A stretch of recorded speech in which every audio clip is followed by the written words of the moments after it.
Tú nos dices que debemos sentarnos, pero las ideas solo pueden levantarnos. Univertopías, un programa para la reflexión, el análisis y el debate sobre la realidad universitaria en Colombia. Para todos, todo para nosotros. Soñamos en grande que se caiga el imperio. Lo gritamos alto, no queda más remedio.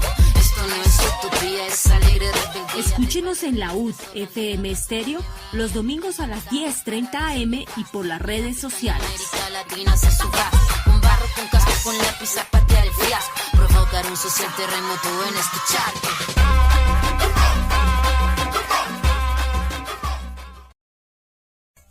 Muy pero que muy cordial saludo a todos los oyentes que nos acompañan a esta hora en la UD 90.4 FM. Bienvenidos de regreso a su programa de reflexión y análisis sobre las coyunturas de la universidad pública en Colombia y de nuestra amada gloriosa Universidad Distrital.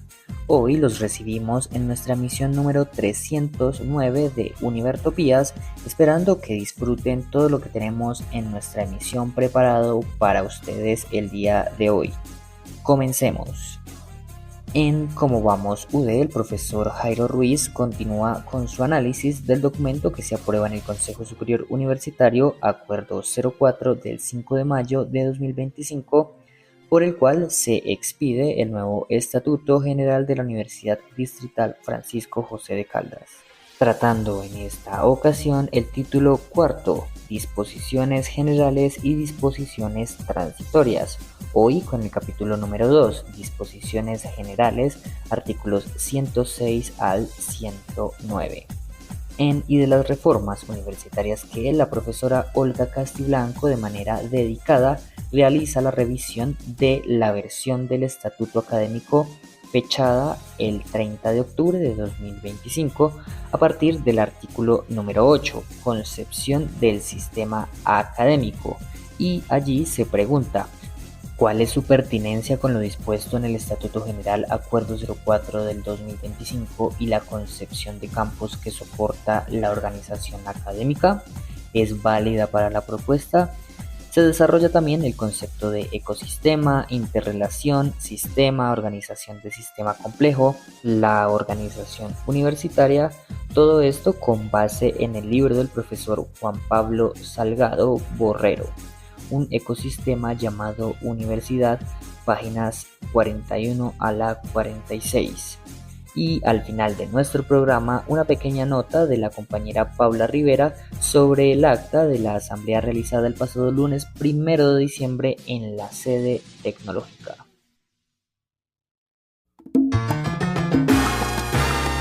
Apegándonos a las nuevas tendencias, les cuento que para estas fechas en las plataformas de música más famosas como YouTube Music y Spotify sale algo llamado Recap o Wrapped, que en resumidas cuentas te indica cuáles fueron los artistas, canciones y álbumes que más escuchaste durante el año. Y bueno, ¿por qué no? En la emisión de hoy quisiera compartirles una de las canciones que apareció en mi recap. El tema lleva por nombre A Prueba de Fuego y es la canción que le da nombre al álbum del grupo Nietzsche lanzado en 1997. Una canción muy política que nos habla un poco sobre lo que podría conocerse hoy como los presos políticos. Escuchemos con atención. Mi origen pueblero, de que valió poner en alto, en lo más alto, mi bandera altanera. Si el premio que recibo sin motivo es una larga condena, ¿de qué valió? Me pregunto yo, mi bandera y mi emblema. Si yo soy parte de la solución, no del problema, ¿de qué valió? Me pregunto yo, mi bandera y mi emblema. Si yo soy parte de la solución, no del problema.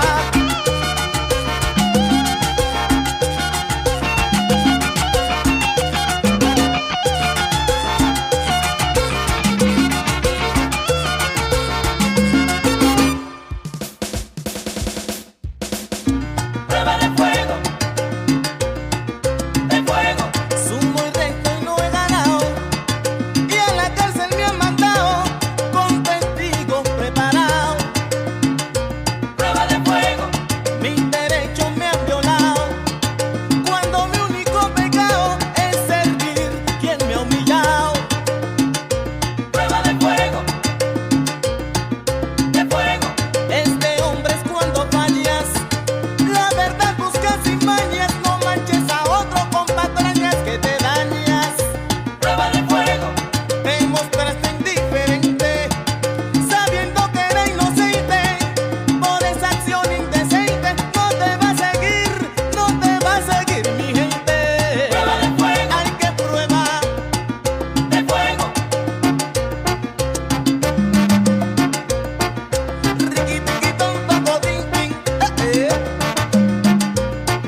Somos pueblo, somos alma, somos nido.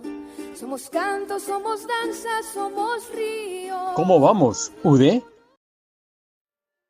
Cordial saludo a todos los que están en este momento escuchando Univertopías. Ya hemos hecho la revisión de el Estatuto General, Acuerdo 04 del 5 de mayo de 2025.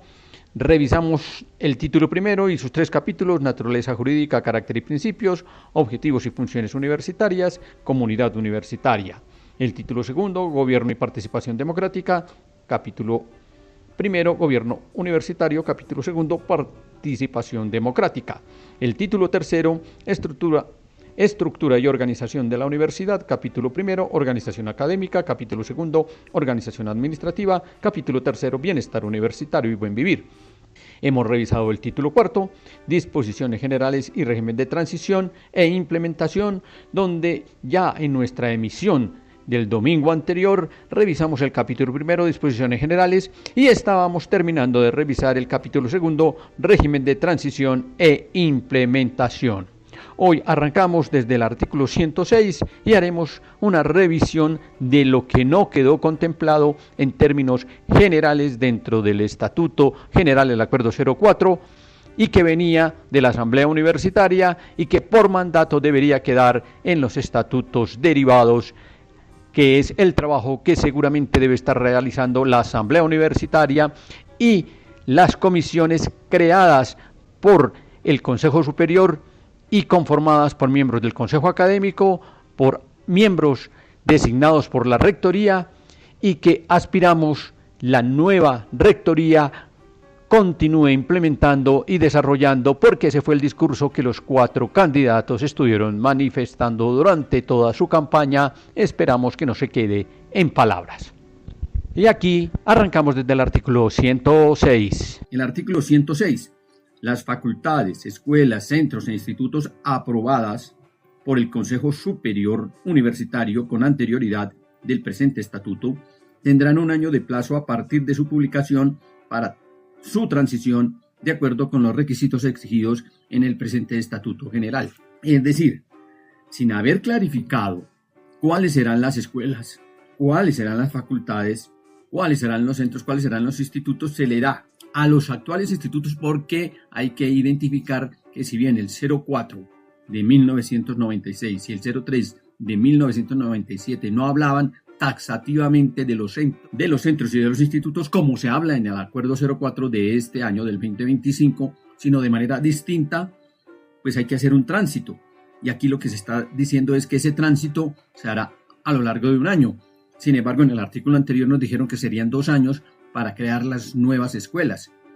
Luego, sin tener la definición y la claridad de cuáles serán las nuevas escuelas y cuáles serán los campos de conocimiento saber, ya se está formalizando que los actuales centros, los actuales institutos, los primeros definidos por lo que en este estatuto se llaman campos de contexto, extensión y proyección social, y los segundos, los institutos, algunos en su mayoría signados por los campos de conocimiento saber, y otros de acuerdo a sus aplicaciones e integraciones disciplinarias, también haciendo parte de los campos de contextos, extensión y proyección social, porque cuando estos institutos logran particularizar aplicaciones concretas que afecten a comunidades concretas, están haciendo investigación aplicada, y esa investigación aplicada se consigna en los campos de contexto.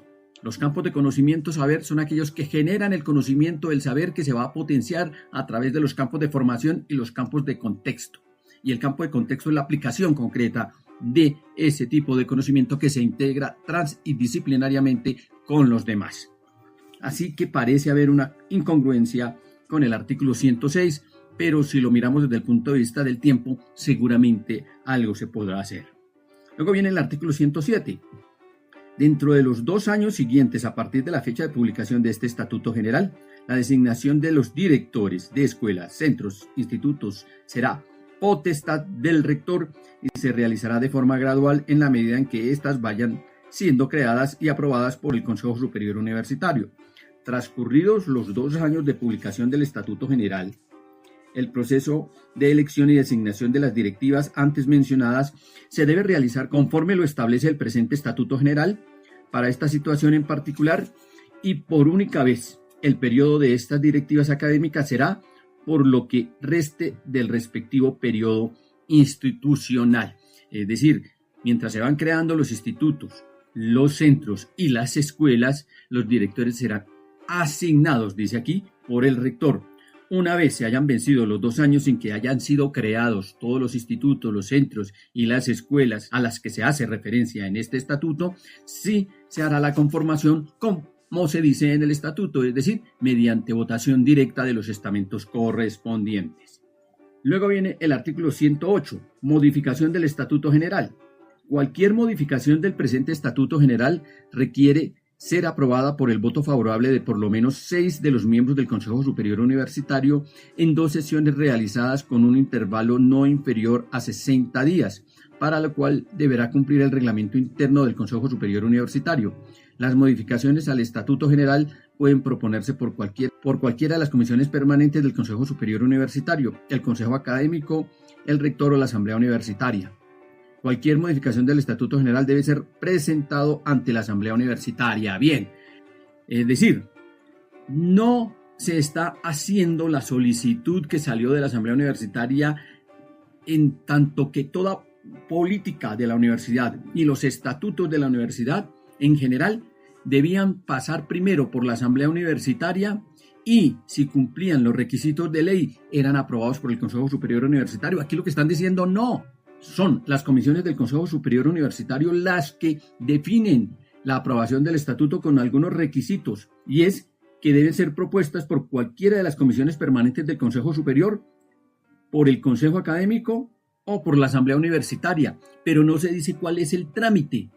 Y el trámite es claramente que cualquier política, en este caso no hacen mención a política sino al Estatuto General, solamente el Estatuto General podrá ser modificado si lo solicita alguna de estas 3 partes, o la Asamblea Universitaria, el Consejo Académico o una comisión del Consejo Superior Universitario. Y será aprobada con 6 votos de los 9 miembros del Consejo Superior Universitario. Es decir, la Asamblea Universitaria en este estatuto es decorativa. Es una figura decorativa, y eso es seguramente lo que está haciendo que los estudiantes, los profesores, los egresados no quieran participar ya de esta figura decorativa porque le han quitado todos los dientes. Y finalmente dice: vigencia y derogatoria. El presente acuerdo reglamenta integralmente la materia, deroga todas las disposiciones que le sean contrarias, en especial el Acuerdo 03 de 1997 o las normas que adicionan o complementan a este.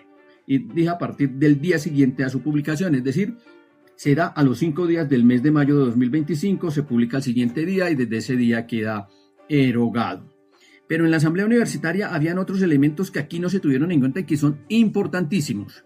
Se señalaba en el artículo 208, no quedó aquí en el estatuto, en el 04, pero allá en la Asamblea estaba: creación de vicerrectorías y otras direcciones, con las propuestas de conformación de las facultades, escuelas, institutos y centros, y los campos de formación, conocimientos, saberes, y los estratégicos. Estratégicos son los que aquí en este estatuto que quedó llaman de contexto, extensión y proyección social. Emanados de la Asamblea Universitaria se procede a crear las vicerrectorías de formación, de contextos y de proyección social y de investigación-creación. Es decir, una vez estén las facultades, estén las escuelas, estén los centros y estén los institutos, se procede a formalizar la creación de las vicerrectorías. En el estatuto que quedó en el 04 ni siquiera se menciona eso. Y después vienen una serie de parágrafos que mencionan cómo en cada una de las vicerrectorías se irán creando las direcciones que quedaron adscritas a ellas. Por ejemplo, la Dirección de Admisión, y Registro y Control, la Dirección de Colegios Asociados, etcétera, etcétera, que quedan a cargo de una u otra vicerrectoría. Y allí se irán trasladando los institutos, los centros, las escuelas. Y finalmente dice: lo más importante, profesores ocasionales y catedráticos. El artículo 209 fue eliminado por los consejeros. Y se decía, así lo voy a leer taxativamente porque es importantísimo que sepan que el Consejo Superior Universitario no protege sus intereses. No, por el contrario, trata de eliminarlos, y de hecho lo hizo. Dice el artículo 209 que fue eliminado por el Consejo Superior Universitario. Situación de los profesores ocasionales y catedráticos vinculados con anterioridad a la expedición de este estatuto. Los profesores ocasionales y de hora cátedra que a la fecha de la expedición de este estatuto se encuentren vinculados con la universidad no serán desvinculados hasta que el proceso de formalización como convocatoria de promoción interna previsto en el artículo transitorio 208, es decir, en el artículo 208 se estableció entre los parágrafos que hubiese un periodo de formalización de 5 años en los que se irían vinculando los docentes progresivamente de acuerdo a las posibilidades reales de la universidad, pero eso se hacía en 5 años.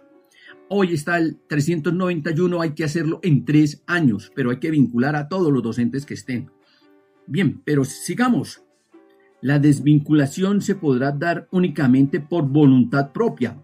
En el nuevo estatuto docente se les garantizarán condiciones de igualdad y equidad con respecto a los docentes de carrera. De acuerdo con lo dispuesto en este estatuto, los profesores ocasionales y de hora cátedra podrán ser directores de escuela, institutos, centros de áreas de formación, centros o áreas de formación. Eso quedó efectivamente a lo largo del documento, se nota. Parágrafo 1. Los profesores vinculados por honorarios se entiende que ya son empleados públicos y seguirán su vinculación por honorarios, pero si es su voluntad podrán acceder a los procesos de formalización descritos en el artículo en comento. Parágrafo 2. Los profesores de hora cátedra que no estén interesados en el tratamiento previsto en este artículo podrán manifestarlo sin que ello implique que queden por fuera del proceso de formalización previsto en el artículo en comento. Entonces, ¿de qué se trata? Se trata de que una vez expedido el estatuto, cosa que no quedó, ningún profesor podría ser desvinculado si es de hora cátedra, si es de lo que llaman aquí en la universidad vinculación especial, y entrarían todos en proceso de formalización.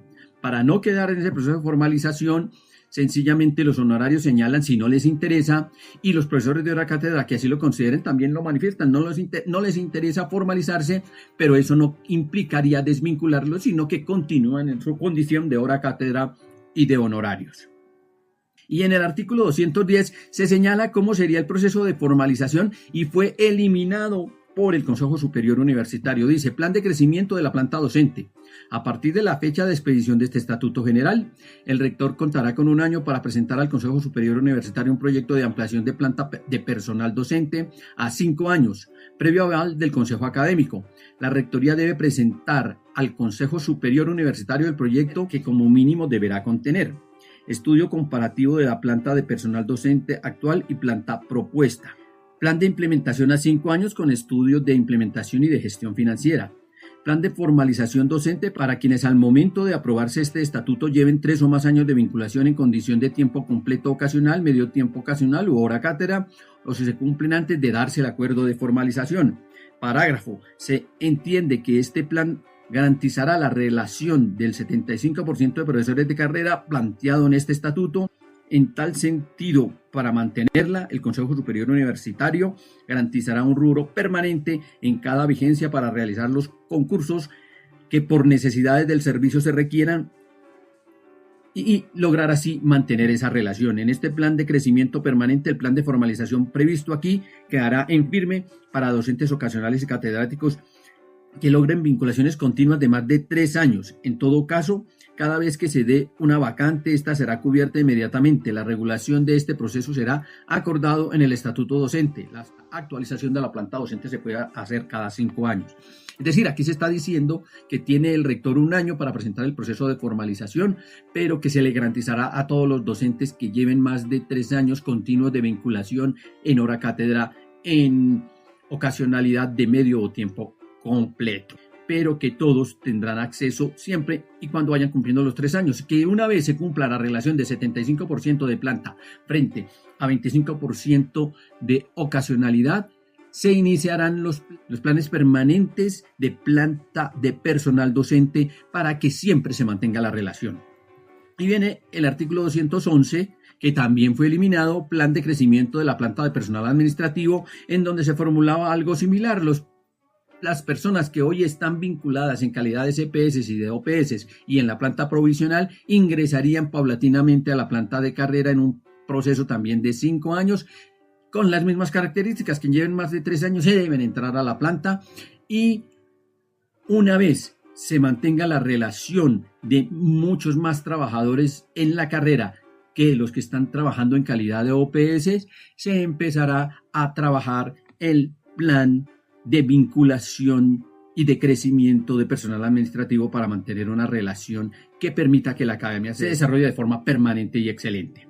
Y vienen otros artículos como las disposiciones no previstas, en cuyo caso entonces tienen favorabilidad algunas normas, los órganos de gobierno y de dirección actuales, qué ocurre con ellos, que sí estaba mencionado aquí en el estatuto, otras dependencias que actualmente existen, cómo migrarían o si desaparecerían y en qué proceso, a través siempre del debate.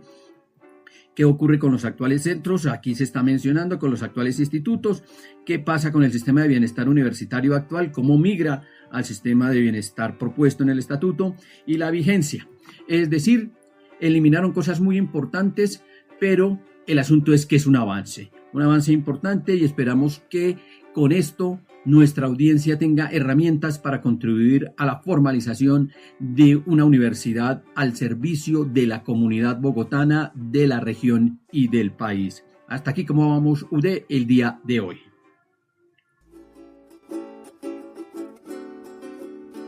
Somos pueblo, somos alma, somos nido. Somos canto, somos danza, somos río. ¿Cómo vamos, UD?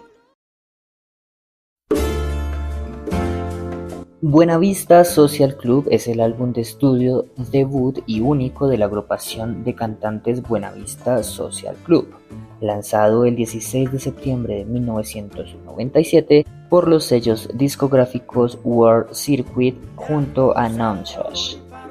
Ray Coder fue el encargado de producir el álbum viajando a Cuba para grabar sesiones con los músicos. Buenavista Social Club es el primer y único álbum de la agrupación cubana homónima. El disco recopila canciones que con el paso del tiempo se han convertido en clásicos estándar de los géneros típicos latinos, tales como Chan Chan o El Cuarto de Tula. Era club no en vano, pues también era un local que funcionaba como centro neurálgico de la vibrante vida nocturna de la Cuba prerevolucionaria, y muchos de los músicos que tocaban allí eran estrellas de la escena musical cubana en su apogeo, pero rápidamente desaparecieron del foco de atención cuando el club cerró tras la Revolución Cubana en 1959. Escuchemos entonces su más grande éxito, Chan Chan, canción que abre este histórico álbum.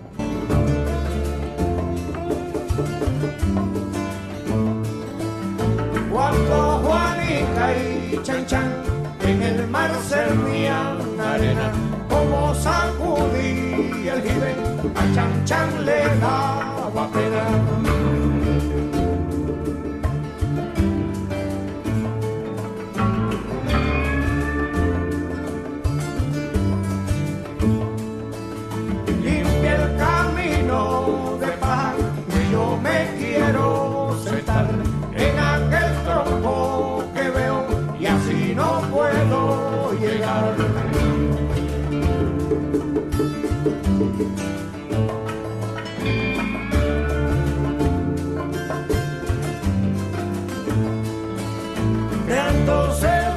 Para Marcané, llego a Puerto, voy para Mayarí.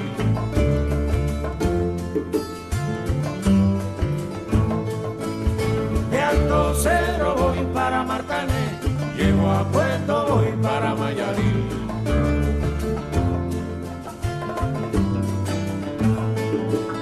De Alto Cerro voy para Marcané, llego a Puerto, voy para Mayarí.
Alto Cedro voy para Matané, llego a Cueto voy para Mayarí.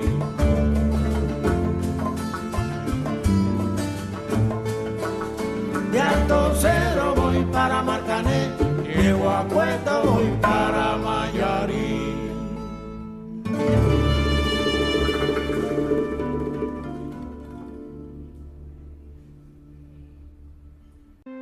Que luchan, somos vecinos que escuchan, somos las calles de historias nuevas, presente y futuro a cuestas, somos reforma y emblema. ¿Y de las reformas universitarias qué?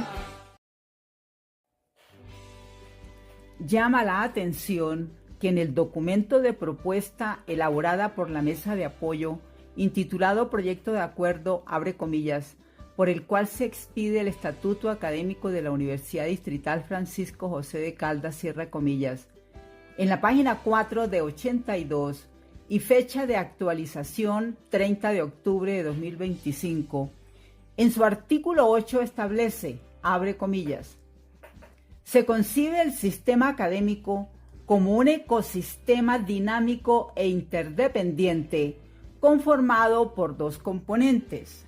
A.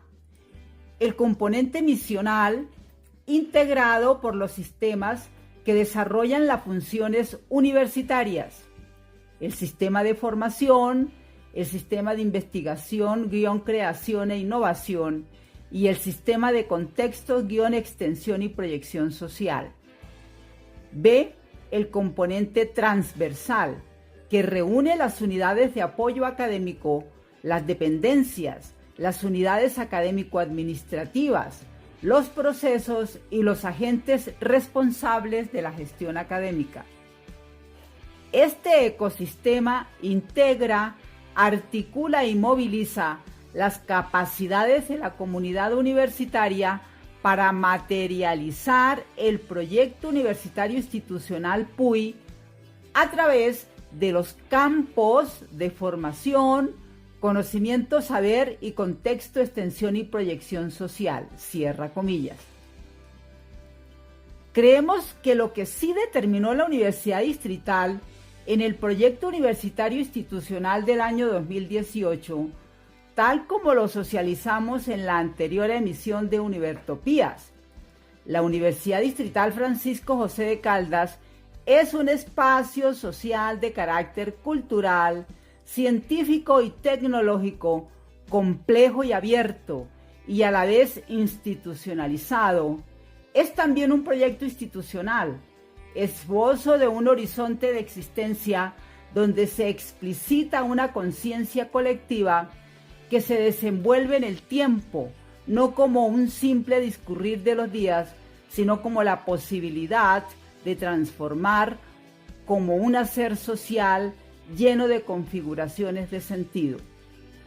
Y de otra parte, el nuevo Estatuto General en su artículo 58 estableció: la organización académica de la Universidad Distrital Francisco José de Caldas se fundamenta en la noción de campo y se organiza como un conjunto articulado de vicerrectorías, facultades, escuelas, institutos y centros responsable del cumplimiento de la misión de la universidad, y está estructurada en comunidades académicas básicas, unidades académicas y vicerrectorías.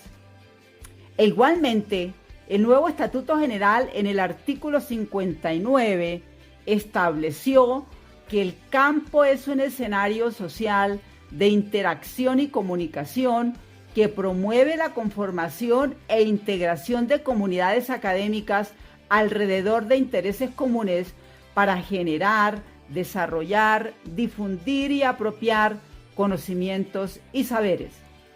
Y que en virtud de las funciones a su cargo, la Universidad Distrital Francisco José de Caldas desarrolla su organización académica en A.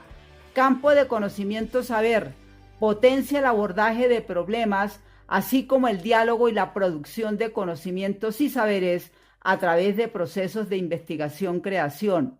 B. Campo de formación, diseña, gestiona y hace seguimiento y evaluación del currículo en relación con los lineamientos pedagógicos, didácticos y los contenidos del campo de conocimiento saber. C. Campo de contexto, guión, extensión y proyección social. Propende por la generación de vínculos de cooperación entre la universidad y sectores específicos para incidir en la solución de problemas de la ciudad-región, del país y del mundo, de acuerdo con su carácter y en el marco de su autonomía. Observación 1. Si, como acabamos de escuchar, tanto en el Proyecto Universitario Institucional PUI 2018 como en el nuevo Estatuto General de la Universidad Distrital, el término ecosistema no se menciona en ninguna parte. Entonces, ¿cuál será el sentido y el significado del artículo 8 del proyecto de acuerdo para expedir el nuevo Estatuto Académico de la Universidad Distrital propuesto por la Mesa de Apoyo? Observación 2. Se asume que el Estatuto Académico, como derivado del nuevo Estatuto General, debe enmarcarse en su mandato y espíritu, y por esa razón resulta incomprensible el artículo 8 de la propuesta de la Mesa de Apoyo, porque el Estatuto General no ha definido la organización académica ni como sistema académico, ni como un ecosistema dinámico e interdependiente, ni que la organización académica esté conformada por dos componentes, una misional y otra transversal, y mucho menos que el ecosistema materialice el proyecto universitario institucional PUI a través de los campos de formación, conocimiento, saber y contexto, extensión y proyección social. Sin embargo, en gracia de discusión, nos apoyaremos en el libro intitulado, abre comillas, Un ecosistema llamado universidad, cierra comillas, del doctor Juan Pablo Salgado Guerrero, el que en las páginas 41 a 46 reflexiona acerca de la pregunta ¿por qué ecosistema? Dice el doctor Salgado Guerrero: desde la ecología, un ecosistema es un conjunto compuesto por los organismos que viven en un determinado ambiente, por los recursos que utilizan y las condiciones ambientales a las que están expuestas. Funciona como un sistema integrado en el cual se pueden verificar flujos y ciclos de energía y materia. Es la unidad ambiental constituida por componentes biológicos llamados biocenosis y componentes no biológicos llamados biotopo, que interactúan entre ellos para sostener el flujo energético y los ciclos de materia de manera estructuralmente estructurada y funcionalmente integrada. En palabras más simples, podría decirse que un ecosistema es un sistema biológico construido por una comunidad de seres vivos y el medio natural en el que viven. Chelasi y Santi, 2012. A lo largo de este libro, señala el doctor Salgado Guerrero, se intentará desarrollar análogamente la funcionalidad y estructura organizacional de la universidad para entenderla como un sistema integrado que favorece a la vida, es decir, que potencia las capacidades de desarrollo de las personas que en ella cohabitan y donde es evidente la existencia de una comunidad viva, biocénesis, una serie de recursos materiales, biotopo, así como un flujo de conocimiento, energía y ciclos de recursos, materia. Por ahora podríamos decir que, entre comillas, la comunidad ecosistema es un sistema organizativo construido por las interacciones sinérgicas entre individuos y miembros de la comunidad con base en un bien de uso común. Porque la universidad es una especie de casa común. De ella dependen todos quienes la conforman, material e intelectualmente, porque es una comunidad de personas, organismos vivos y no máquinas, porque entre ellas interactúan, intercambian, cooperan, conviven y entre ellas conforman un complejo sistema de relaciones. Ecosistema viene de oikos, que quiere decir casa, hábitat, y sistema, que quiere decir unión de las cosas de manera organizada. Y aunque parezca simple, la relación entre sistema y organización encierra una potencialidad insospechada. Organizar la universidad para que sea compatible con la vida exige indagar en la organización semejante más cerca que tenemos, la naturaleza, pero no como quien la comprende, la gobierna y la utiliza, sino como quien, recuperando la capacidad de asombro, se deja enseñar por la maestra que ha desarrollado modelos de organización desde hace millones de años. Existe una indivisible unidad entre sistema y organización. Desde la perspectiva de la complejidad, para ordenar lo desordenado, es necesario organizarlo. Pero al tratarse de seres vivos y no máquinas, la única forma de organizarlo es a través de múltiples interacciones sistémicas que a su vez producen nuevo desorden. En medio de este desorden habremos logrado el nuevo orden. Orden y desorden no solo son antagónicos, sino también complementarios. Tal vez no se trate de un orden ordenado, pero sí de un orden organizado.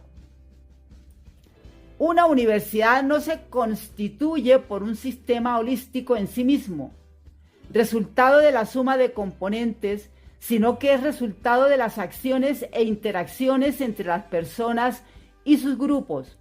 Es por esto que su todo como un sistema complejo es más que la suma entre las partes. Morán, 1977. Las interacciones son precisamente las que constituyen la organización sistema.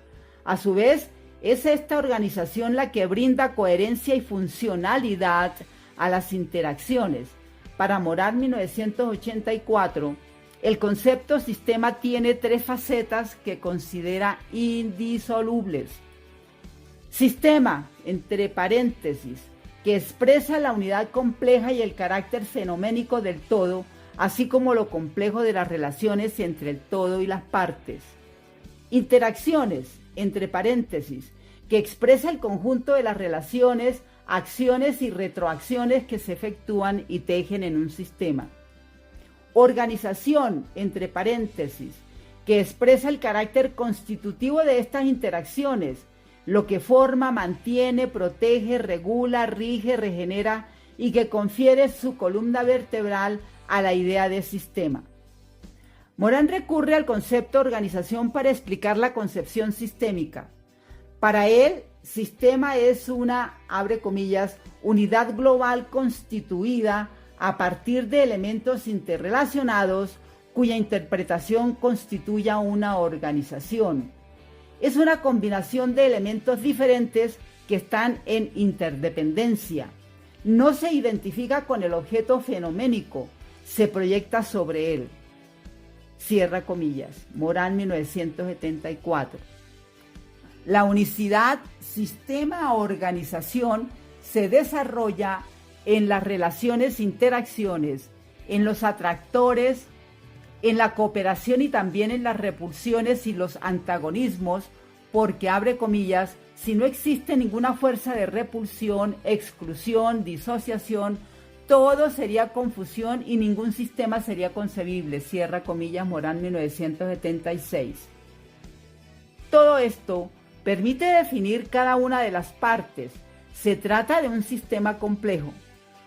En un sistema complejo como la universidad, estas nociones, además de concurrentes y antagónicas, son complementarias.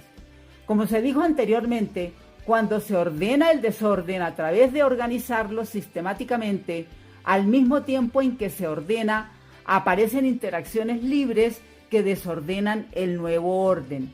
Se trata de un movimiento que al mismo tiempo las asocia. Desde esta perspectiva, la organización universitaria es la paradoja entre orden y desorden. Y como si esto fuera poco, además, la organización es la que negocia la relación entre el orden y el desorden para el mantenimiento del equilibrio de todo el ecosistema.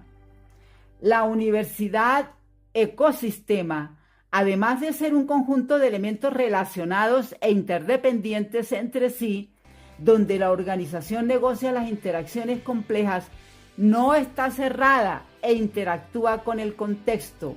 De este asumen los recursos e información necesarios para alimentar la dinámica interna. A decir de Morán, los sistemas complejos están dotados de una especie de homeostasis que la mantiene a pesar de las influencias externas. Entender la universidad como un ecosistema se vislumbra siempre complejo, pero en la medida en que se superen dificultades y se asuman diferencias, la comunidad académica logrará construir el sentido de comunidad sistémica que se fundamenta en los valores de reciprocidad, corresponsabilidad, cooperación y libertad de pensamiento. Los objetivos que motivan a esta comunidad académica trascienden los programas de estudio y proyectos de investigación y dirigen el timón de la universidad hacia planteamientos de fondo, pertenecientes a una dimensión fenomenológica que no se reduce a la estructura ordenada, arriba abajo, sino más bien a través de la fecundidad de la organización emergente, abajo arriba, dejando espacio a una comunidad de comunidades en la que la organización media y negocia los intereses individuales en función del interés general, el bien común. Dejando espacio a un ambiente que potencie el desarrollo de los proyectos de vida, permitiendo que los individuos puedan funcionar mejor que en otros ambientes y a la vez sean actores de sus propios procesos de desarrollo. A establecer los lazos en los saberes que han sido parcelados en disciplinas, a educar para la vida, para la ciudadanía libre en base a la elaboración del juicio moral, a la formación de un proyecto de vida socialmente responsable partiendo de la autonomía individual y las relaciones sociales iluminadas desde la ética, a la búsqueda de la complejidad escapando de la superficialidad, a despertar las lógicas de transformación de las ciencias a través de la investigación y motivar la pasión por desentrañar la ciencia como medio de construcción de conocimientos. La vitalidad expuesta no sería posible sin la organización ecosistémica, ya que este nuevo paradigma es capaz de ofrecer los mecanismos necesarios para negociar las relaciones e interacciones con el fin de, abre comillas, integrar al máximo los antagonismos, renovar la energía y la organización, potenciándola en su entorno, sistema abierto, automultiplicándose para que la tasa de autorreproducción supere a la degradación. Morán, 1995. La apertura al caos, paradójicamente, dota a la universidad de la capacidad de autoorganización necesaria para superar comportamientos institucionales y personales que bloquean la capacidad de cambio, permitiendo la actividad compartida desde la lógica de reciprocidad y que se formen múltiples grupos unidos por rizomas, asegurando el funcionamiento de la universidad más allá del orgánico funcional. Hasta aquí dejaremos esta parte del libro del doctor Salgado Guerrero. En la próxima emisión continuamos. Saquen ustedes sus propias conclusiones. Hasta una nueva oportunidad y muchas gracias.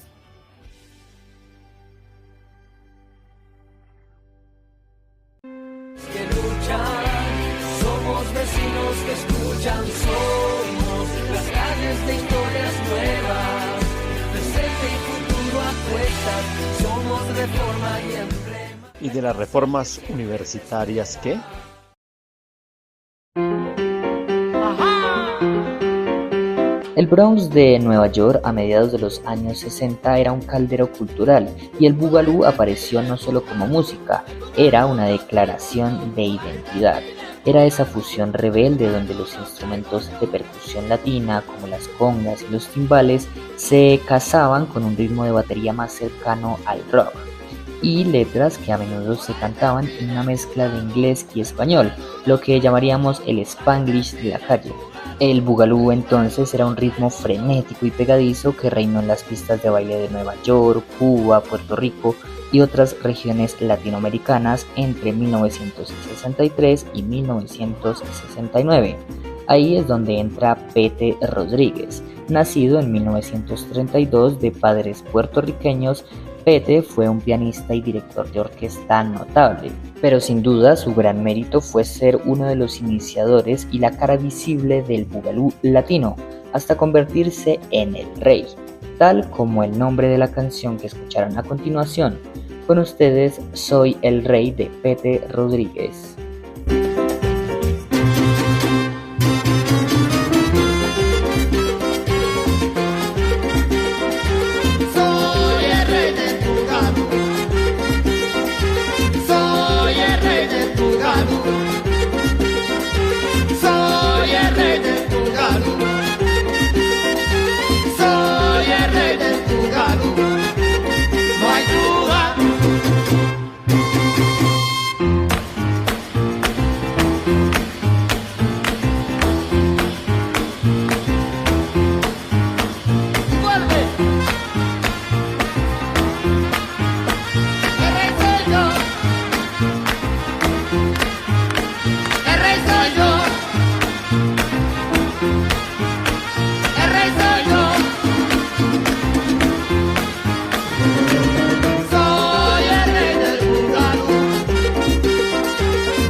Univertopías y sus reportajes semanales.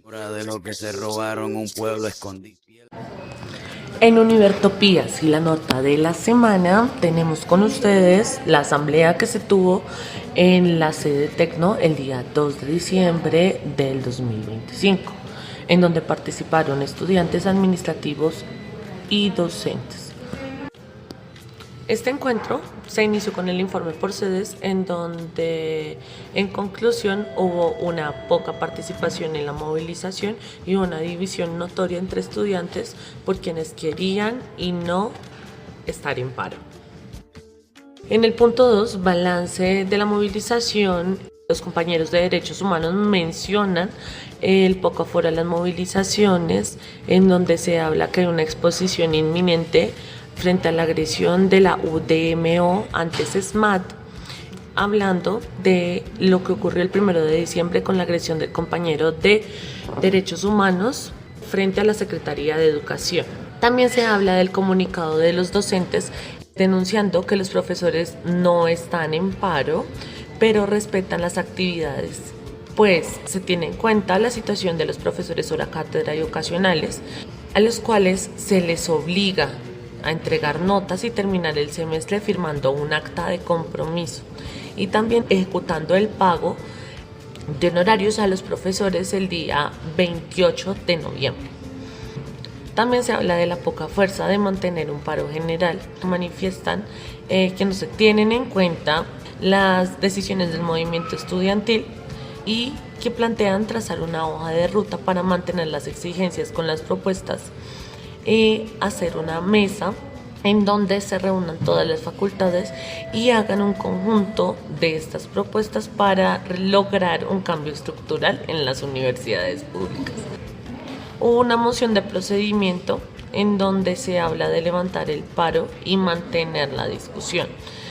Según los compañeros, hay que recalcar que el ISCANO no cuenta con la suficiente experiencia para asumir el cargo de rector, aparte de otras anomalías dentro de su elección, diciendo que no es legítima ni legal.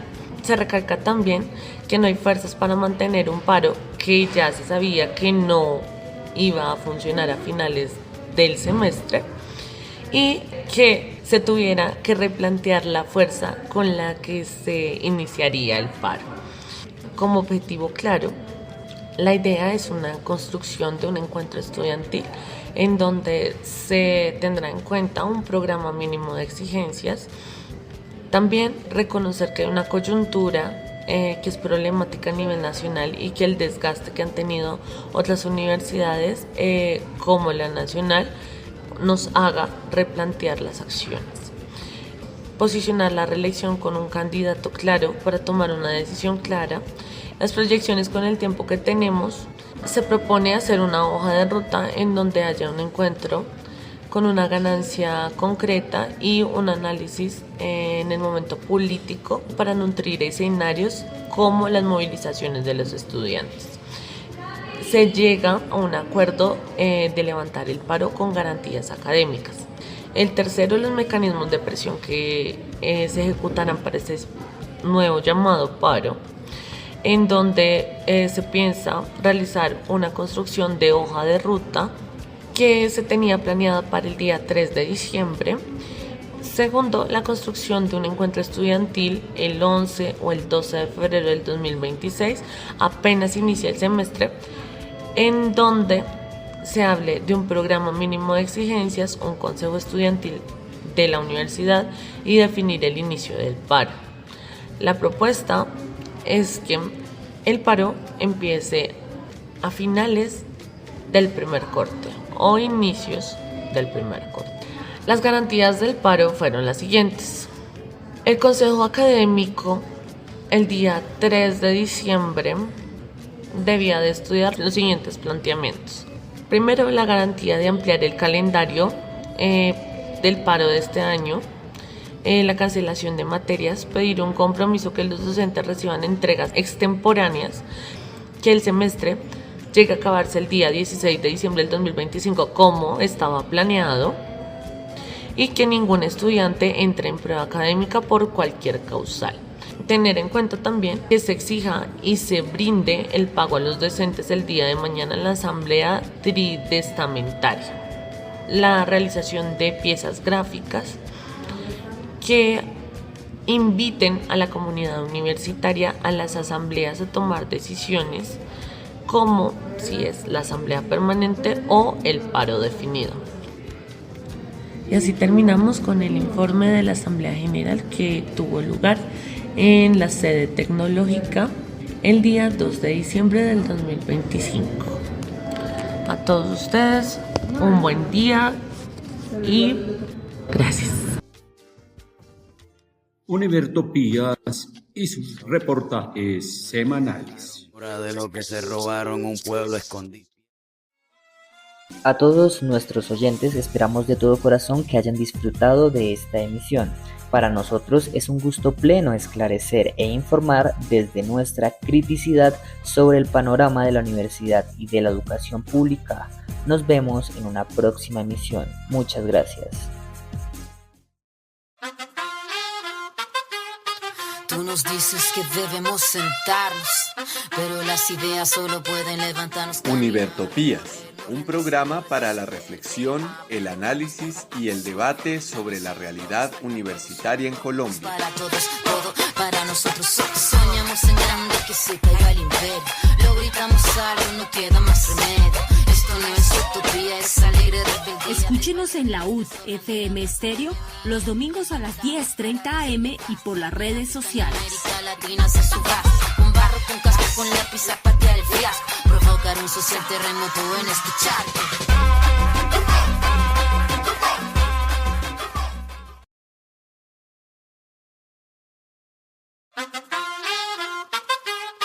Tú nos dices que debemos sentarnos, pero las ideas solo pueden levantarnos. Univertopías, un programa para la reflexión, el análisis y el debate sobre la realidad universitaria en Colombia. Para todos, todo para nosotros. Soñamos en grande que se caiga el imperio. Lo gritamos alto, no queda más remedio. Esto no es utopía, es alegre rebeldía. Escúchenos en la UD FM Estéreo los domingos a las 10:30 AM y por las redes sociales. América Latina se suba, con barro, con casco, con lápiz a patear el fiasco. Provocar un social terremoto en este charco.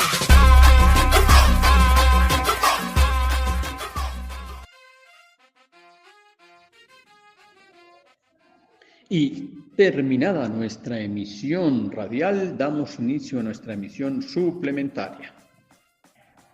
No sin antes saludar el trabajo realizado por Daniel González, Andrés Rodríguez y Paula Rivera, estudiantes de Comunicación Social y Periodismo, quienes hacen posible nuestra emisión radial y llevan a todos ustedes, junto con el profesor Edgar Ramírez, las emisiones a el espacio de las redes sociales. Un saludo a todos los líderes sociales y a los constructores del país, la nación, la región y la universidad que todas y todos las y los colombianas y colombianos se merecen. Hoy, en nuestra emisión suplementaria, solamente vamos a trabajar un segmento, el segmento Univertopías y el proceso de paz en Colombia, en donde seguimos trabajando los 11 macrocasos, jurisdicción especial para la paz. Recordemos que en nuestra emisión pasada trabajamos el primer caso, toma de rehenes, graves privaciones de la libertad y otros crímenes concurrentes de las FARC-EP. El día de hoy trabajaremos el segundo microcaso. Situación territorial de Tumaco, Ricaurte y Barbacoas en Nariño. Así que de una vez nos vamos a nuestra primera zona musical, en este caso el homenaje al docente temporal, con la reflexión que se hizo en nuestra emisión radial en cómo vamos UD frente a lo que ocurre con el proceso de formalización que venía incluido en la propuesta de la Asamblea Universitaria y que revisamos al dedillo también en nuestra emisión pasada, efectivamente en nuestra emisión suplementaria en el segmento El Camino Empedrado de los Profesores Ocasionales y Catedráticos. En homenaje a todos ustedes y con la esperanza de que se dé el proceso de formalización en la Universidad Distrital, Wilson Agudelo, con la autoría de Harold Mosquera, al docente temporal. La están pasando muy mal en toda nuestra nación. Se los vincula por meses y trabajan en exceso. Se les paga pequeñeces en un injusto proceso. No van a tener pensión con tan poca sumatoria, mientras que a la educación están llenando de gloria. Luchemos por acabar esta historia de maldad, porque merecen gozar de grata estabilidad. El docente ocasional y de cátedra en cuestión la están pasando muy mal en toda nuestra nación. Vamos a garantizarles digna remuneración, pues debemos repararles y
el proceso de paz en Colombia. En Univertopías y el proceso de paz en Colombia, continuamos con el recorrido que iniciamos hace 8 días con los macrocasos de la Jurisdicción Especial para la Paz. En la emisión anterior revisamos el primero de ellos, toma de rehenes, graves privaciones de la libertad y otros crímenes concurrentes cometidos por las FARC-EP. Hoy trabajaremos en macrocaso número 2, situación territorial de Tumaco, Ricaurte y Barbacoas en Nariño. Y se dice el perfil del caso. La JEP abrió el caso 02 el 10 de julio del 2018. Este caso prioriza la grave situación de violaciones a los derechos humanos y graves infracciones al derecho internacional humanitario que afectan principalmente a pueblos indígenas, comunidades negras, afrocolombianas, campesinos, mujeres y personal LGBTI de los municipios de Tumaco, Ricaurte y Barbacoas en el departamento de Nariño. El caso 02 estudia aproximadamente 3.000 hechos victimizantes agrupados en 12 afectaciones cometidas presuntamente por integrantes de las extintas FARC-EP y miembros de la fuerza pública en Tumaco, Ricaurte y Barbacoas entre 1990 y 2016. El territorio de estos 3 municipios es de 527.743 hectáreas. Es tan extenso que podría abarcar el área de 2 departamentos completos en Colombia. El 78% de estas tierras pertenecen legalmente a pueblos indígenas y afrodescendientes, resguardos indígenas y títulos colectivos del pueblo afrodescendiente. Este caso territorial avanza gracias a un gran ejercicio de diálogo intercultural y de articulación con otras jurisdicciones, que es inédito en el mundo y que cumple con disposiciones que hasta ahora estaban pendientes de la Constitución Política de 1991. Esto ha permitido a la JEP alcanzar hitos históricos como la acreditación del Catza-Sú, Gran Territorio Agua, la realización de 79 audiencias interjurisdiccionales, 13 jornadas de aproximación del caso a las víctimas en territorio, una práctica restaurativa con víctimas y 10 diligencias de construcción dialógica de la verdad. Hasta el momento se han acreditado 105.241 víctimas, 30 consejos comunitarios afrocolombianos, 84 consejos y resguardos indígenas, una organización de campesinos y 6 organizaciones de víctimas. Hasta la fecha, en el marco de este macrocaso, se han recibido 12 informes específicos y se han rendido 210 versiones voluntarias y 65 testimonios. La mayoría de las diligencias judiciales se han realizado en los territorios priorizados, permitiendo así materializar los enfoques étnicos, territorial y de género. Ahora, nos señalan las claves para entender el caso 02. Características de los municipios priorizados. Diversidad étnica, cultura y de género, 90% población étnica, 80% territorio colectivo, organizaciones y comunidades campesinas, organizaciones de mujeres y personas con orientación OCIAG-D. Diversidad lingüística, se habla español, Aguatpit y Eperea PD. Diversidad de biomas y socioeconómicas. Litoral Pacífico, Chocó biogeográfica, mar, manglares, ríos y selvas. Características geoestratégicas, ruralidad dispersa, afluentes navegables y carreteras que comunican el mar con el interior del país, frontera internacional terrestre y marítima, presencia de oro de aluvionó, presencia de oro de aluvión. Clima y suelos aptos para cultivos ilícitos, infraestructura y bienes estratégicos del Estado. Acreditación. Víctimas individuales 327 personas, conformadas así: organizaciones de mujeres y OCIEGD, organizaciones de víctimas de desaparición forzada, víctimas no pertenecientes a organizaciones, víctimas étnicas, víctimas colectivas, 8 que recogen a 109.103 personas, distribuidas de la siguiente manera: indígenas, 2 pueblos, 55 resguardos, Caxajú y Eperará Eujá; negras afrocolombianas, 30 consejos comunitarios, territorio ancestral y colectivo, y organización campesina. Autoridades étnicas, 2 autoridades espirituales del pueblo Agua. Resultados procesales del caso 02. Informes de organizaciones de víctimas vinculados al caso, 57 informes. Diligencias judiciales, 168 versiones voluntarias con 47 comparecientes de la FARC-EP.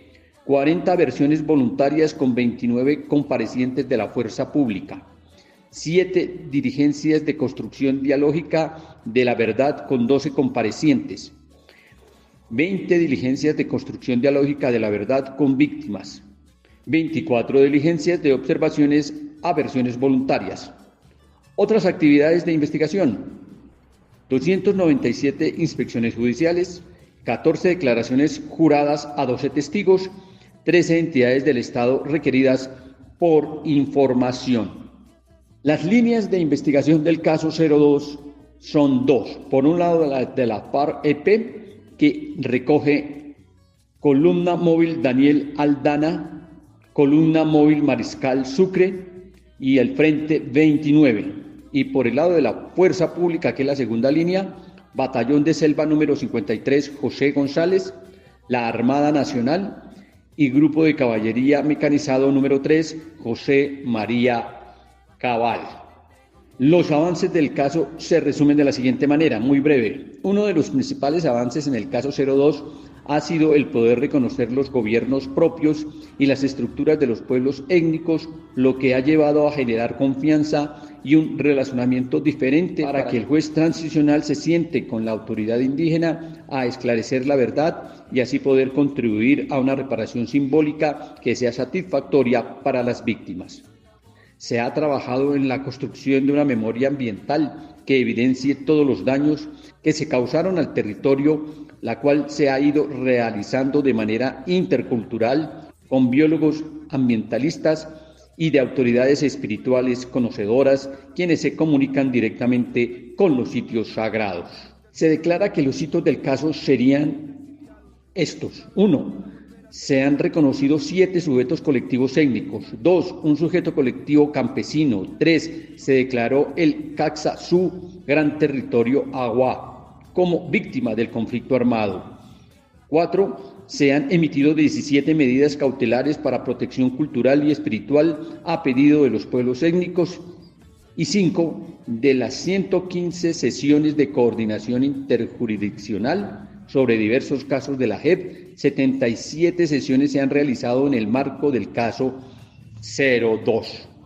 En la página de la Jurisdicción Especial para la Paz con relación al caso 2, encontramos que hay varias noticias que señalan, por ejemplo, la JEP lamenta el fallecimiento de la lideresa campesina de Nariño.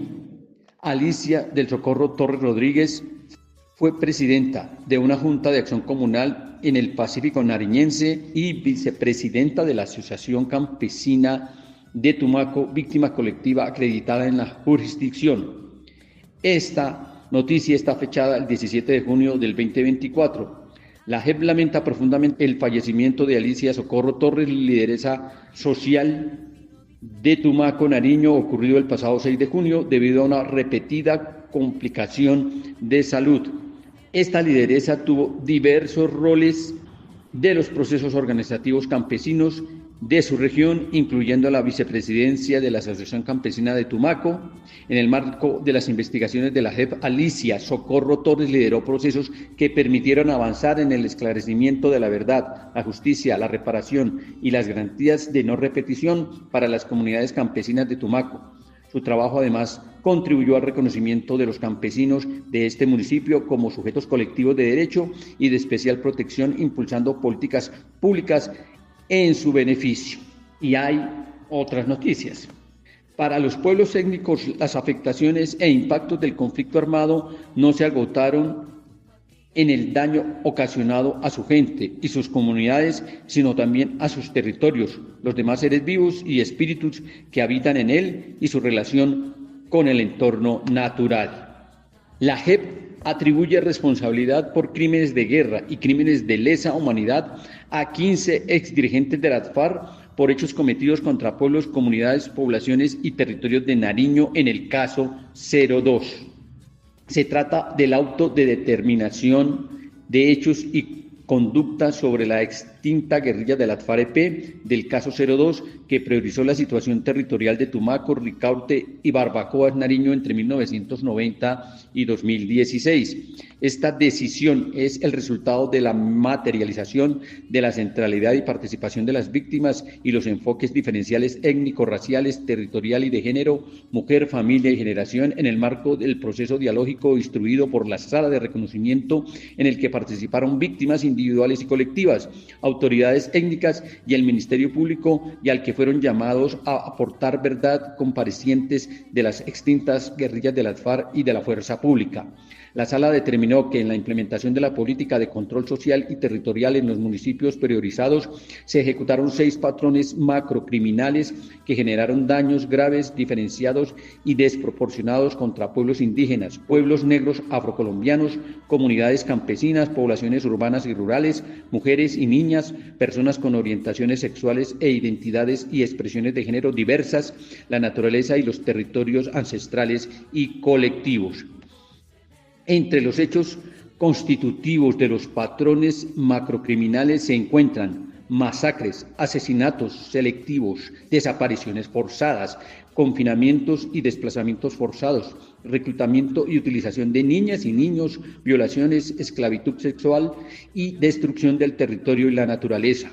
Entre 1990 y 2016 se documentaron 168 hechos de violencia sexual y de género contra mujeres y niñas y violencia por prejuicios contra personas con orientaciones sexuales e identidades y expresiones de género diversas.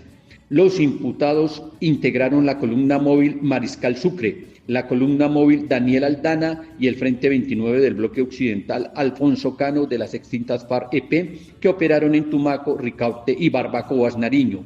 Entre los 15 imputados se encuentran Pablo Catatumbo Torres Victoria y Edgar López Gómez. El primero en su calidad de comandante del Comando Conjunto de Occidente y el segundo en su calidad de coordinador del Comando Conjunto de Occidente y comandante del Frente 29, así como otros comandantes de las unidades investigativas.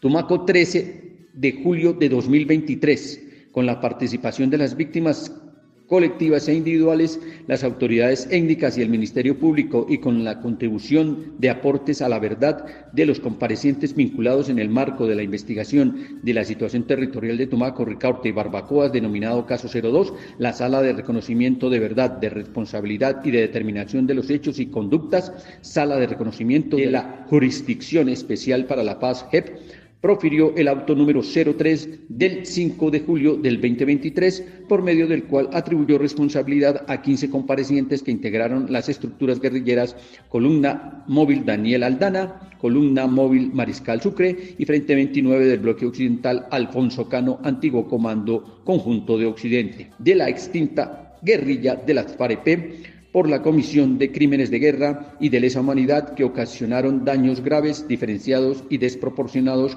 a pueblos indígenas, pueblo negro afrocolombiano, comunidades campesinas, poblaciones urbanas y rurales, mujeres y niñas, personas con orientaciones sexuales e identidades y expresiones de género, diversidad, y al territorio y a la naturaleza de los municipios priorizados. La investigación del caso 02 de la Sala de Reconocimiento se orientó con una metodología territorial con carácter restaurativo, dialógico y prospectivo que permitió, 1. La materialización de los enfoques diferenciales étnico, racial, territorial, interseccional y de género, mujer, familia y generación para la comprensión del contexto multidimensional en el que se desarrolló el conflicto armado y en el que se conjugaron diversos factores históricos, económicos, culturales, geográficos, sociológicos y estratégico-militares. 2. El desarrollo de un proceso participativo que dignificó y reivindicó los derechos de las víctimas y del territorio. 4. La generación de formas de relacionamiento horizontal en los territorios a través del diálogo intercultural y la coordinación interjurisdiccional e interjusticias. Y 3, el aporte al esclarecimiento de la verdad por parte de las y los comparecientes.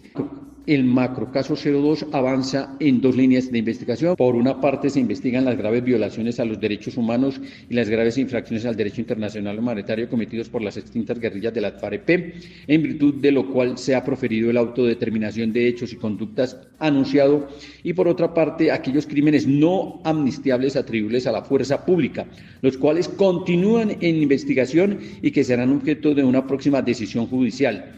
Con relación a los terceros y agentes del Estado no integrantes de la fuerza pública cuyo sometimiento es voluntario, es necesario precisar que pese a las labores de investigaciones realizadas por la Sala, a la fecha no se tienen personas sometidas ante la JEP en este macrocaso, por lo que algunas de las personas identificadas en los informes fueron vinculadas en su calidad de testigos en este proceso judicial.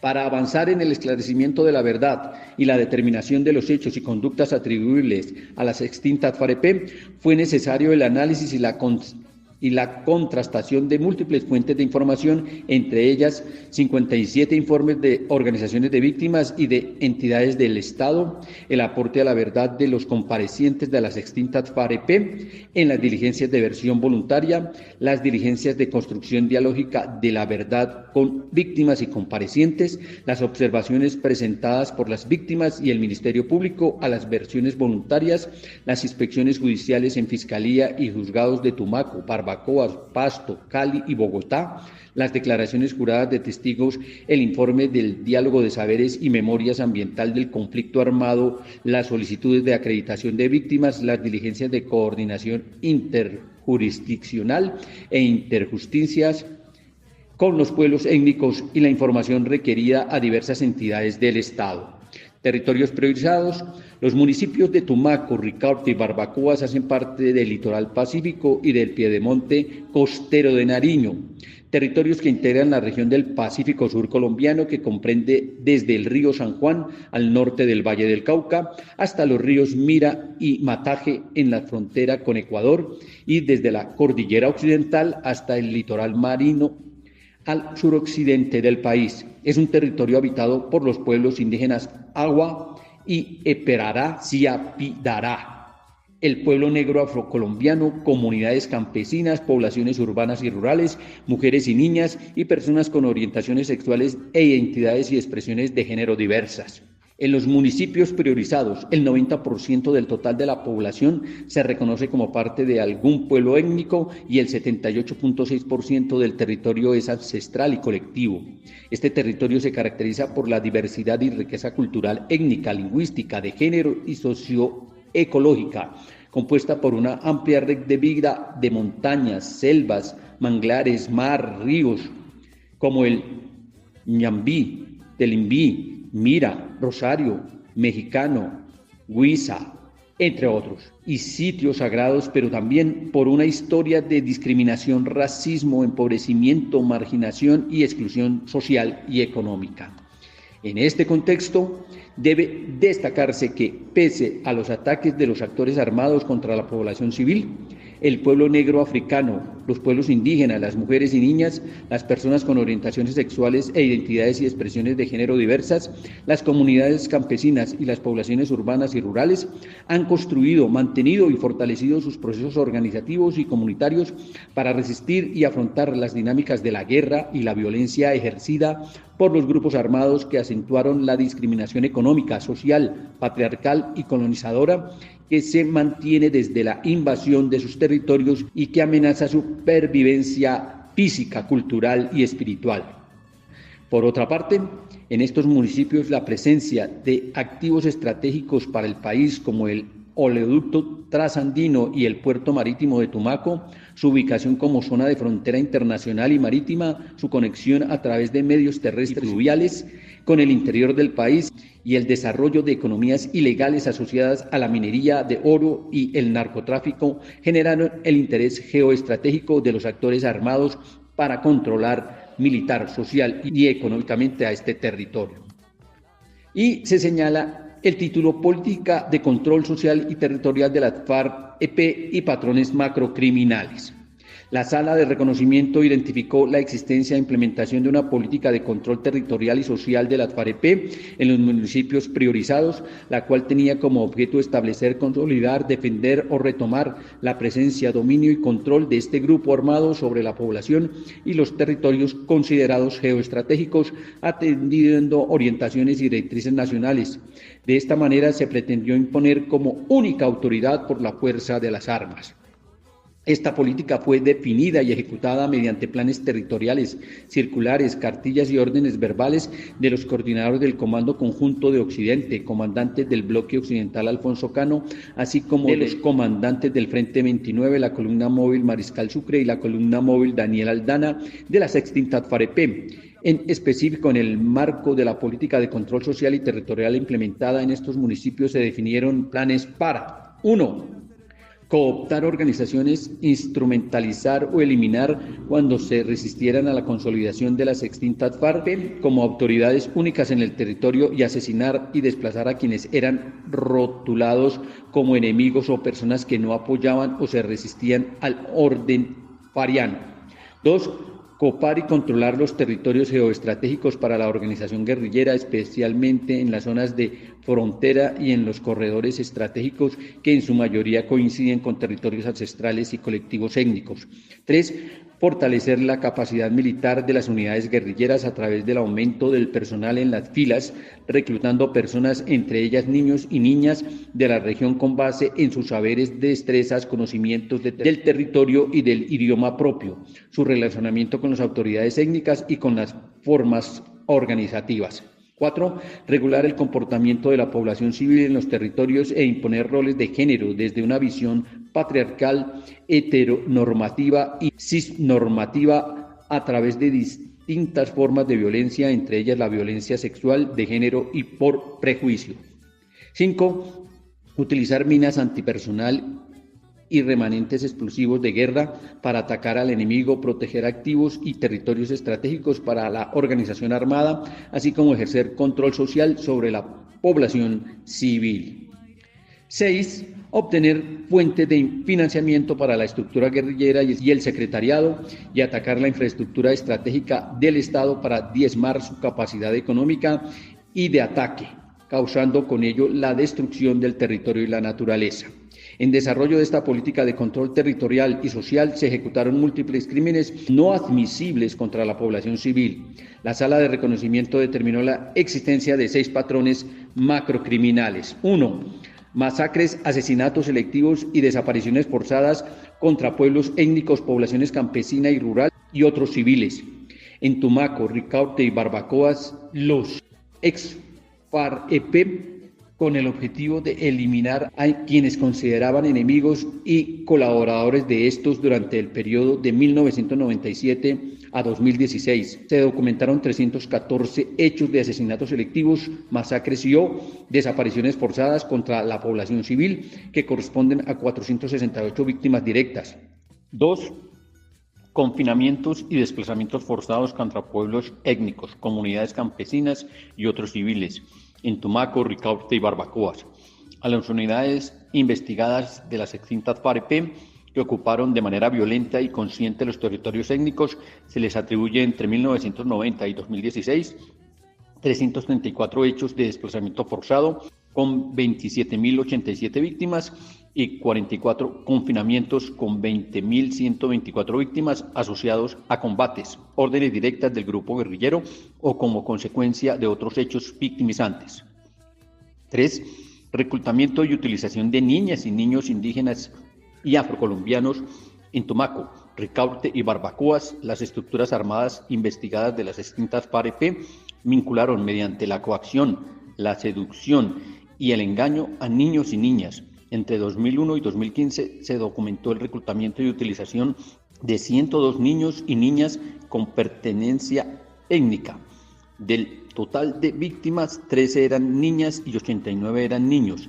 De ellas, al momento de ser reclutadas y utilizadas, 36 tenían edades entre 6 y 14 años y 49 entre 15 y los 17 años. 4.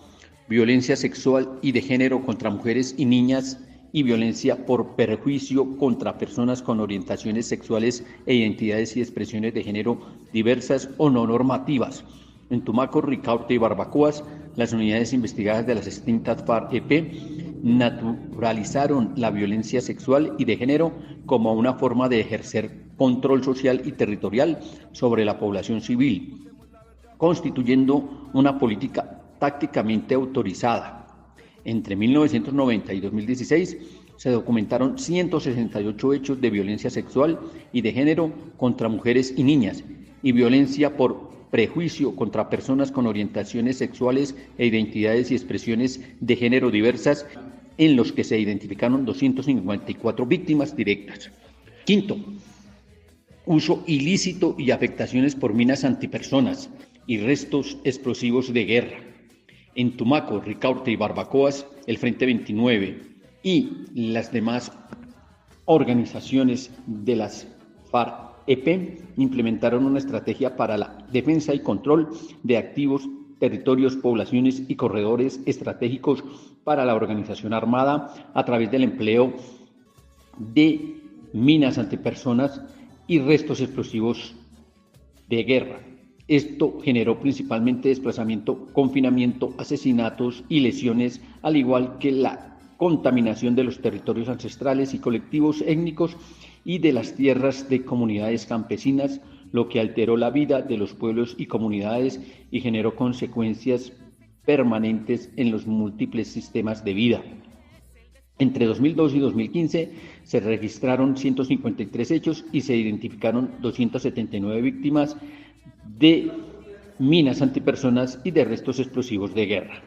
6. Destrucción de la naturaleza y el territorio. En Tumaco, Ricaurte y Barbacoas, el Frente 29 y las demás formas de organización de las extintas FARC-EP llevaron a cabo 71 hechos de destrucción contra la naturaleza, los sitios sagrados, el Caxazú, Gran Territorio Agua, el Eperarú Ejua, Territorio Espera Siapidará, el territorio ancestral y colectivo del pueblo negro afrocolombiano, las tierras de comunidades campesinas y de las poblaciones urbanas, mediante el vertimiento de más de 70.000 barriles de crudo derivado de los ataques contra la infraestructura del oleoducto trasandino y el control y desarrollo de actividades de minería criminal de oro. Calificación jurídica e imputaciones. Los patrones de macrocriminalidad y los hechos victimizantes constitutivos de la grave violación a los derechos humanos y graves infracciones al derecho internacional humanitario fueron evaluados de acuerdo con el derecho penal internacional y el derecho penal nacional para determinar la configuración de crímenes de lesa humanidad y crimen de guerra. Adicionalmente, de acuerdo con el pluralismo jurídico y la diversidad étnica y cultural, establecidos como principios de la Constitución Política y las normas de la JEP, en el marco del diálogo intercultural e interlegal y de la coordinación y articulación interjurisdiccional e interjusticias, se valoraron desde los sistemas jurídicos de los pueblos indígenas y del pueblo negro afrocolombiano las desarmonías causadas por los actores armados de acuerdo con sus propias lógicas, principios y racionalidades. En este sentido, se determinó que los hechos ejecutados en el marco de los 6 patrones de macrocriminalidad configuran los crímenes de lesa humanidad de 1. Exterminio, 2. Persecución contra pueblos indígenas y afrocolombianos, mujeres y niñas y personas con orientaciones sexuales e identidades y expresiones de género diversas, 3. Asesinatos, 4. Desapariciones forzadas, 5. Desplazamiento forzado, 6. Violación, 7. Esclavitud sexual y 8. Otros tratos inhumanos. Y los crímenes de guerra de 1. Homicidio, 2. Reclutamiento y utilización de niñas y niños para participación en hostilidades, 3. Desplazamiento forzado de civiles, 4. Violaciones, 5. Esclavitud sexual, 6 empleo y producción de minas antipersonas, 7 destrucción del medio ambiente y 8 destrucción y apropiación de bienes culturales y lugares de culto. Considerando que estos crímenes fueron cometidos por las extintas FAREP como un grupo armado organizado, se identificaron como máximos responsables de la comisión de estos crímenes a Pablo Catatumbo Torres Victoria, conocido como Pablo Catatumbo, Edgar López Gómez, conocido como Pacho Chino, Luis Eduardo Carvajal Pérez, reconocido como Rambo o Gustavo, y siguen mencionando a los demás miembros. Los 15 imputados deberán responder de manera diferenciada por los crímenes no amnistiables atribuidos por la Sala, de acuerdo con su rol de liderazgo o participación en la comisión de estos. En las siguientes etapas procesales, los comparecientes podrán reconocer su responsabilidad fáctica, jurídica y restaurativa para satisfacer de manera integral los derechos a la verdad, justicia y reparación que demandan las víctimas. Luego se señala que sigue el proceso judicial frente al reconocimiento por parte de estas 15 personas como miembros de las extintas FAREP en las condiciones que se han previsto, y al final se señala lo siguiente, que es importante señalarlo aquí porque parece que el macrocaso se hubiese quedado solamente en analizar la primera gran línea de las FAREP y no parece haberse trabajado con la fuerza pública, y al final entonces señalan lo siguiente. Es preciso recordar que el caso 02 también investiga a integrantes de la fuerza pública por su presunta responsabilidad en crímenes cometidos en Tumaco, Ricaurte y Barbacoas.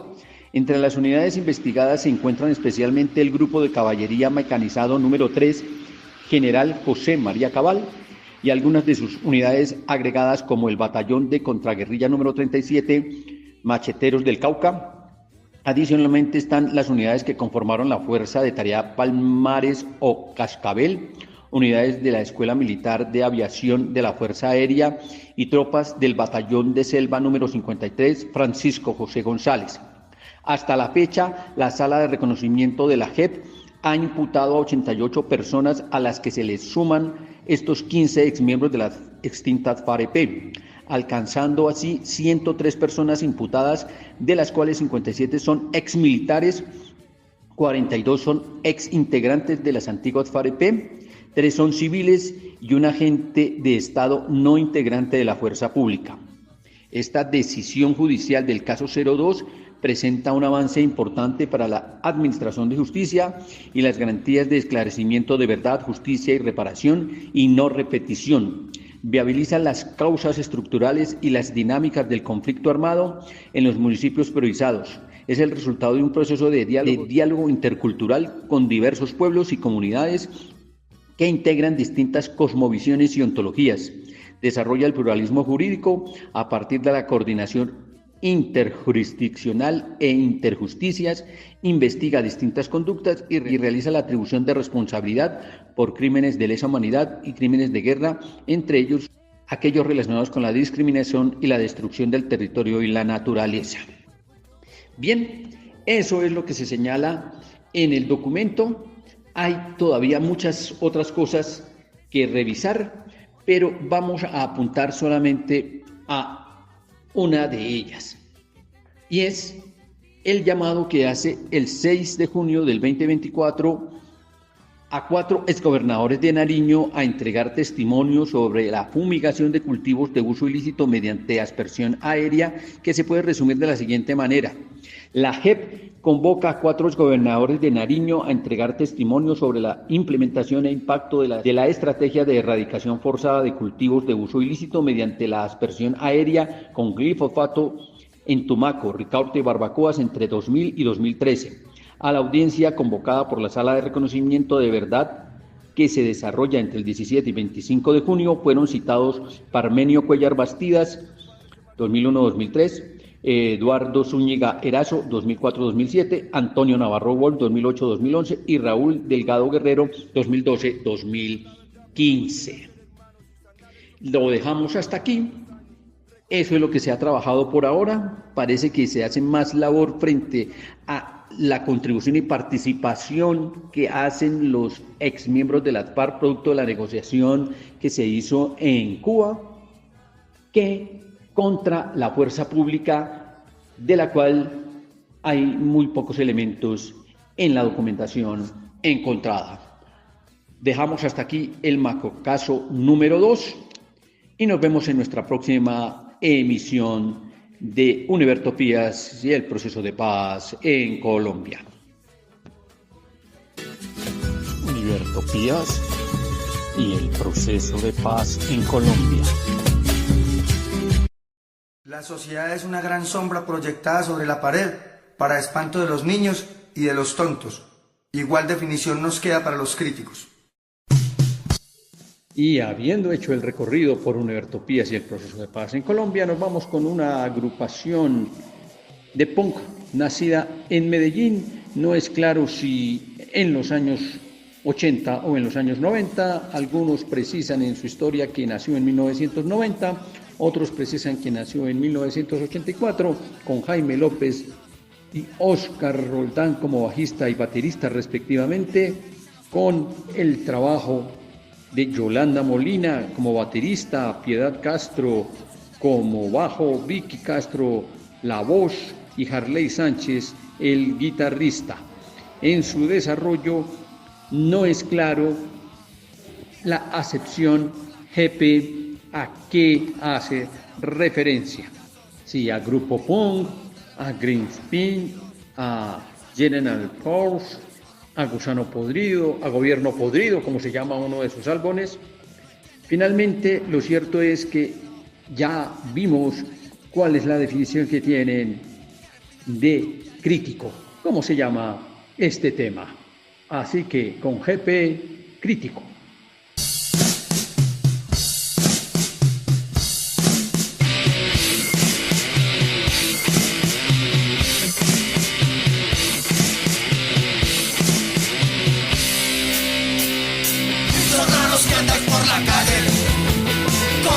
Ser auténticos payasos, disfrazados de rebeldes pervertidos, lanzando flema por sus bocas corrompidas. Es lo que dicen los tontos montoneros. No entienden nada, tienen prestado el cerebro. Son gente absurda y estúpidos, conformistas, que reprimen a su propia libertad.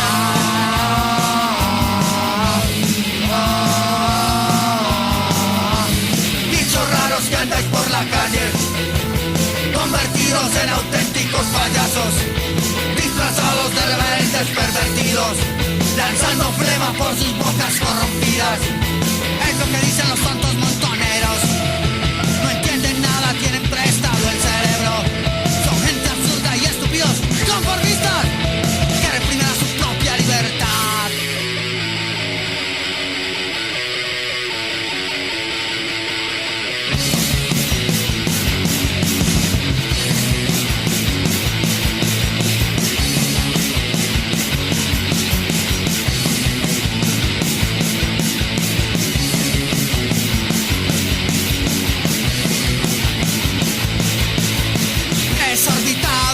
De la gente van al mismo paso de los oprimidos, y los llamados críticos de turno van agazapados en su cobardía.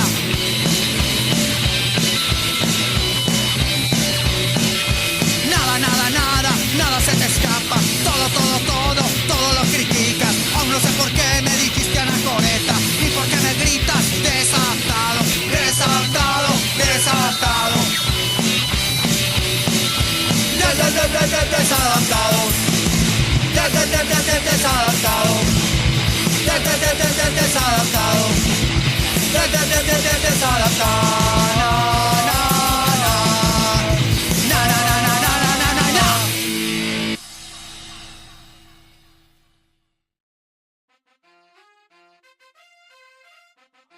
Y hasta aquí Univertopías el día de hoy. Un saludo muy fraternal a los constructores de sociedad, un saludo muy fraternal a los líderes sociales, a los hombres y mujeres que entregan su vida en la construcción de la universidad pública colombiana que se requiere en este país, a la construcción de sociedad, a la construcción de país, a la construcción de nación para las y los colombianas y colombianos. Nos vemos y nos oímos dentro de 8 días.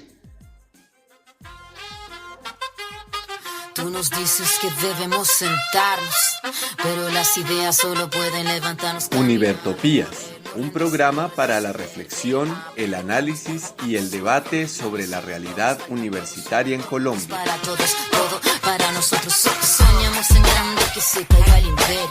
Lo gritamos alto, no queda más remedio. Esto no es utopía, es alegre rebeldía. Escúchenos en la UD FM Estéreo los domingos a las 10:30 AM y por las redes sociales. América Latina se suba, con barro, con casco, con lápiz a patear el fiasco. Provocar un social terremoto en este charco.